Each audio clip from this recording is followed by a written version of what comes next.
the government. And the general election will be held.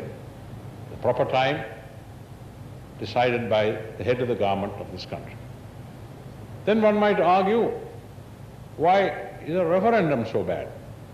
On the contrary, gentlemen, the President of the United India, central government, told me, not the present President, the previous one, he said, I don't see why people are blaming you for having a referendum. It's much more democratic and fair than a general election.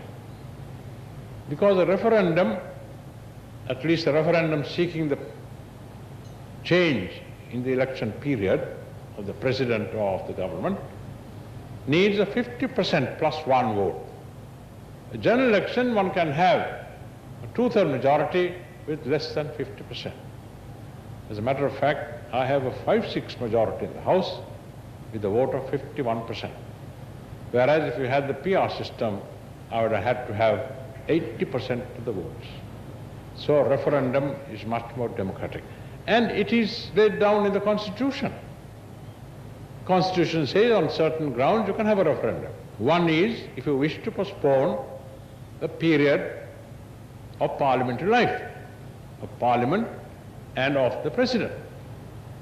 At one time, before I introduced this into the Constitution, Parliament could postpone that period by a two-third majority. Ms. Bandaranayake did that in 1970s. She put off elections for 2 years by a two-third majority. No one can do that under our Constitution today. Even if the whole Parliament votes, you cannot postpone elections by 1 day. You can't postpone the period of life of the President by 1 hour. Whole Parliament cannot do that. You have to ask the people. The people wish it, that is final. Therefore, referendum is part of our democratic system. The rest is the general election. And there, we're having a general election of sorts in the provinces. What do we find? We find our candidates and the candidates of the USA, not the American USA, the United Socialist Organization, they're shot. They're shot in their homes. They're not allowed to canvass. People are not allowed to cast their votes. Trains have been attacked with the gun. Gram Sevakas houses where election officers are living have been burnt to the ground, and various other violent activity against the use of the vote. Now, how can you ever satisfy that type of person, who to my mind is a mental case? You cannot give in to him, he'll want something else. You cannot talk to them, you cannot argue with them, they will just kill you. They kill children, they kill women, they kill old men. They are not respecters of age, of thought, of age, of sex. So I would ask you, gentlemen, who are so well versed in the affairs of our country, please do not in any way, openly or privately, act and speak in a way to help the terrorists in their acts of vandalism and murder in our country. This country cannot progress. No country can progress. Same situation is prevailing in the Punjab, in Northern Ireland, in various parts of the world where terrorism is flourishing. We have, I think, been able to get over them in the north and the east. As I said before, thanks to the government of India which came to our help at my request. And it won't be long before we can say that terrorism as a danger, as an obstacle to elections and to the government of the north and the east by a democratic party does not exist. It doesn't exist in the south.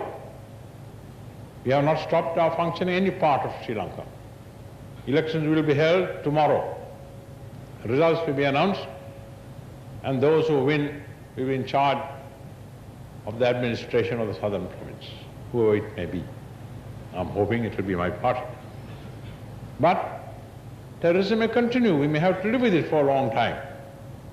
But do not in any way, by word, deed, and thought, and finance, help those who are helping the terrorists.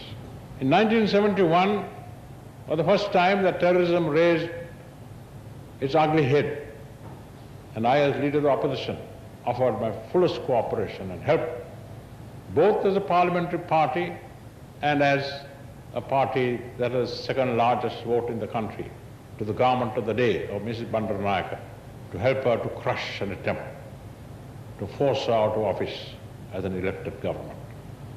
That is how democratic parties should behave.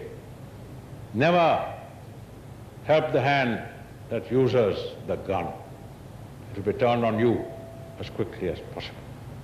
Therefore, in this very distinguished and very able company, dealing with one of the most important facets of our public life, I thought I should address to you a few words, not only on the tea trade as it's functioning and as it impinges on my own work, but on the ballot and the bullet as relevant to our country.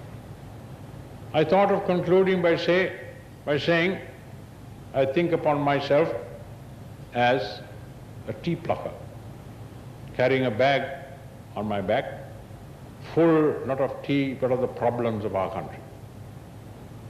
I pulled out one or two of them and shown them to you. There are many more in that bag which make my burden a heavy one. You pay the tea plucker according to his pick. You also pay him a daily wage. I am paid not by words of gratitude like that, but by abuse. But fortunately for politicians, the more they are abused, the more they are able to live and survive. Abuse seems to be the badge of my tribe. And ladies and gentlemen, I see a few ladies here and there, I don't know they're guests. May I again thank you for inviting me and to say that all that you have said and the fact that I've been able to meet many of you will be considered when I discuss with the Minister of Plantations the future of the tea trade as it affects the Tea Traders Association. Thank you and wish you all good luck. Later, President Jayawardena was presented with a tea set for gracing the occasion.